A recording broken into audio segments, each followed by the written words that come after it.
Mi scrivessi amore bello, quando torni dal Brasile, mia portano un pappagallo, ti portai una rarità, un pappagallo bello come sola, l'imbarata di mala parola. E non mi spiego poi, questa mattina, perché volevi dargli il petrosino? O volevo far morire? Sì, sì, a quel povero perché sai che quello parla, mi rapporta ciò che sente. L'altra sera mi dicesse, padrone, tu non fai niente. Questo ce l'hai detto tu, l'hai venduta bocca a te. Voglio ingrata e vergognata, l'imbarata pure a tutti. Ne padro, tu suo fratello al capo. Va bene, padro, non serve, nerve.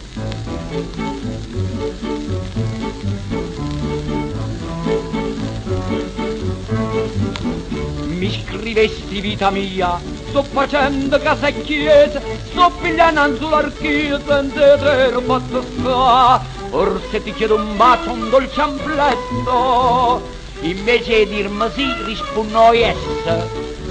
Io pappagallo che mi dava il lei, ma pigliarsi che poi mi dice ok. Ma che è che sto parlando? La lingua sbagliata, già.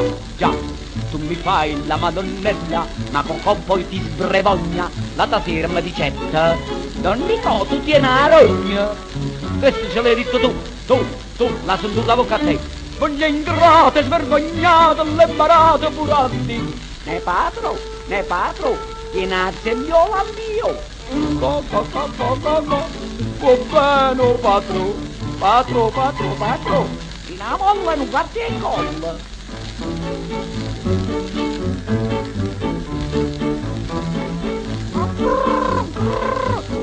Che vuol dire sta risata? Che cosa sta facendo? Rida a guarda ritirata, chi sta chiuso là. Non mi crendi più, leva tananza, là dentro tu ci tieni il tuo bel ganzo. Perciò Cocò diceva con sollazzo, la tagliano soldati e tutta razza. Ne devi chiusa a tre, sì, un macello voglio fare, già.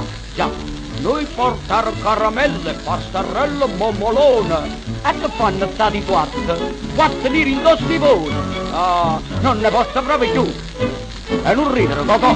Voglio ingrata, svergognata, ma che cosa mi sta a fare? Don Nico, tu ci pieghi reino. Va bene, padro, ti ho rene curtito. Perché? Cocò, fai che sto padro?